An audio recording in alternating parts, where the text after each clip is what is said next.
कुछ कुछ लोग कहते हैं, मैंने बहुत आध्यात्मिक वीडियो देखे, लेकिन मुझ में इतना परिवर्तन नहीं आया। इसका कारण क्या है?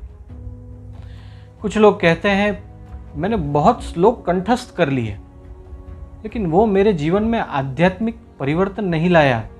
इसका कारण क्या है? कुछ कहते हैं, मैं तो रोज 2 माला करता हूँ, भगवान का बहुत नाम लेता हूँ, लेकिन जितना चाहता हूँ इतना परिवर्तन नहीं आता। उसका कारण क्या है? एक छोटी सी बात से मित्रों समझाता हूँ। प्रश्न तो ये सबका है। अब सब जानते हैं अगर कुछ कमी है तो वो हमारे प्रयत्न में ही है, लेकिन फिर भी प्रश्न करना भी हमारा अधिकार है। एक छोटे से उदाहरण से हम समझते हैं। भगवान बुद्ध अपने शिष्यों को बुद्धत्व का उपदेश दे रहे थे, अपने भीतर की चेतना को जानने के बारे में स्टेप बाय स्टेप बता रहे थे और मार्गदर्शन दे रहे थे। एक जिज्ञासु व्यक्ति था जो कुछ हफ्तों से भगवान बुद्ध के प्रवचनों को नियमित रूप से सुनता आ रहा था। वो व्यक्ति थोड़े समय बाद भगवान बुद्ध के पास गया।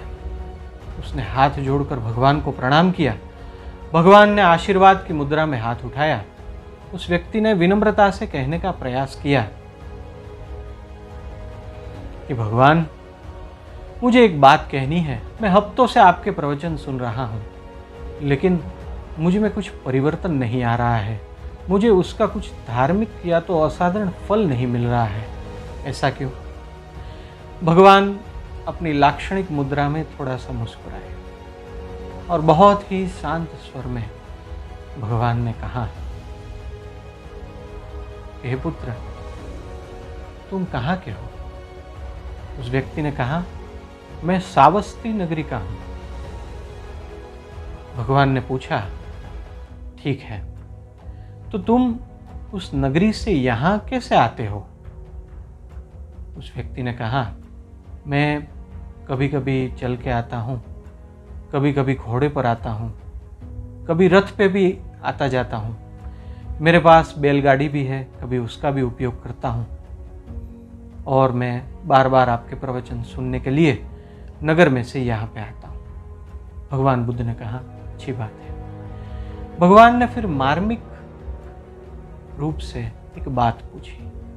भगवान ने पूछा, क्या तुम यहाँ बैठे बैठे सोचने से ही अपने नगर में पहुंच सकते हो? यानी तुम अगर यहाँ बैठे हो और अपने नगर का स्मरण करते हो कि मुझे अपने नगर में जाना है, तो क्या तुम नगर में पहुंच जाओगे?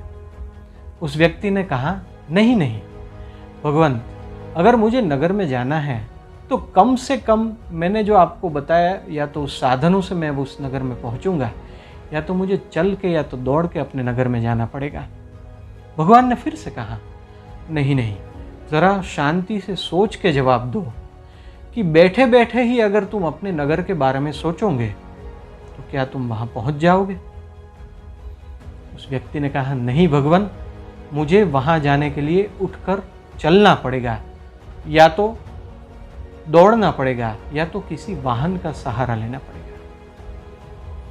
भगवान बुद्ध ने उसको बड़े ही प्यार से कहा, वैसे ही हे पुत्र, तुमने बहुत अच्छी धार्मिक बातें सुनी, जो असाधारण ज्ञान की बातें हैं, लेकिन ये बहुत ज़रूरी है जो तुमने सुना, उस गंतव्य तक पहुंचने के लिए, उस आदर्श को जीवन में उतारने के लिए तुम्हें प्रयत्न चालू करना ही पड़ेगा। प्रयत्न के बगैर सिर्फ सोचने से यह हासिल नहीं होगा। और ये यात्रा तो अनंत कर्मों को नष्ट करने की यात्रा है, अपने भीतर की चेतना को संपूर्ण रूप से प्रकट करने की यात्रा है। इसमें प्रथम और अंतिम तुम्हारा प्रयत्न ही श्रेष्ठ रहेगा।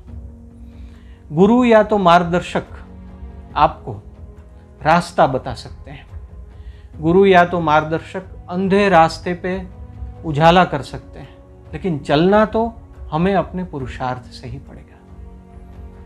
कई बार मित्रों, हम श्रद्धा को न समझते हुए पुरुषार्थ को अनदेखा करते हैं।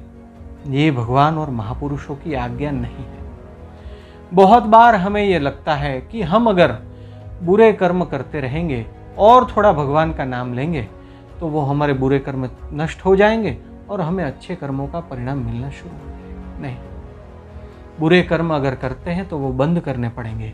अच्छे कर्म करने की शुरुआत करनी पड़ेगी, तभी अच्छा परिणाम मिलने की शुरुआत होगी। अगर मेरा कोई दोस्त है और वो मुझे आके बताता है कि मुझे अपने खेत के आम खाने हैं, अगर वो आपको आके बताता है कि मुझे अपने खेत के आम खाने हैं, तो आप उसको क्या सलाह देंगे?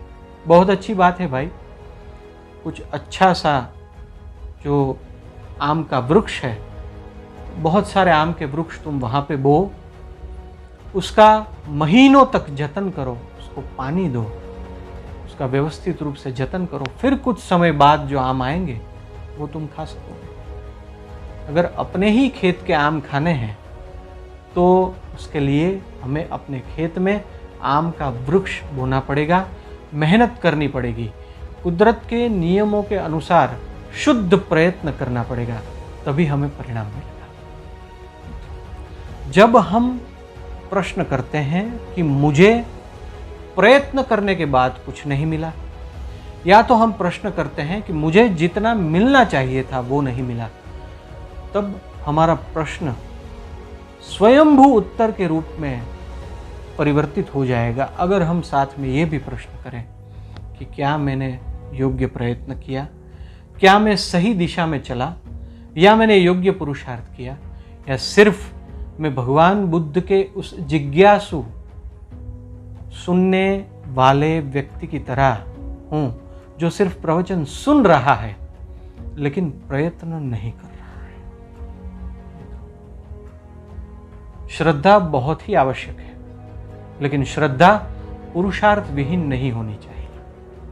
उत्तम भाव सबसे जरूरी है, लेकिन उत्तम भाव भी अगर पुरुषार्थ युक्त हो तो सकता है विभिन्न क्षेत्रों में हमें जल्द से जल्द अच्छा परिणाम मिले। ये सिर्फ आध्यात्मिक बात नहीं है और ना ही सिर्फ सांसारिक सफलता की बात है, ये बात सभी क्षेत्रों में उतनी ही लागू होती है। मित्रों, मैं अगर कभी स्विमिंग पूल में स्विमिंग करने का प्रयास ही न करूं और स्विमिंग करने की 2 किताबें, विश्व की श्रेष्ठ 2 किताबें अच्छी तरह से मैं पढ़ लूं, तो भी उससे मुझे स्विमिंग आ नहीं जाएगा। उसके लिए मुझे उस दिशा में प्रयास करना पड़ेगा। क्या पाना है, उसके लिए अलग अलग प्रयास होते हैं। अगर परमात्मा को पाना है तो ध्यान से अंदर का प्रयास करना पड़ेगा। भीतर का प्रयास बाहर के लोगों को दिखता नहीं है। स्विमिंग सीखने का प्रयास बाहर के लोगों को दिखता है। अगर हम अपने कुटुंब का गुजारा करने के लिए जो मेहनत मजदूरी करते हैं वो बाहर दिखती है। कुछ प्रयास बाहर के हैं जो दिखते हैं, कुछ प्रयास भीतर के हैं जो औरों को नहीं दिखते, लेकिन प्रयास आवश्यक है। उसी के हृदय में परमात्मा करते हैं वास। उसी के हृदय में परमात्मा करते हैं वास, जो शुद्ध हृदय से करता है निरंतर प्रयास। बैठे मत रहिए, कुछ असाधारण घड़ी का इंतजार मत कीजिए। आज और अभी उठ खड़े होइए। जो अच्छी सफलता पाने के लिए आप उत्सुक हैं, उसके लिए सही दिशा में, सही तौर पर प्रयास करना शुरू कर दीजिए। आपकी जिज्ञासा सिर्फ कुछ अयोग्य शंका तो नहीं है ना, ये देखकर सोचिए और अपना समय बर्बाद होने से बचाइए। प्रयास।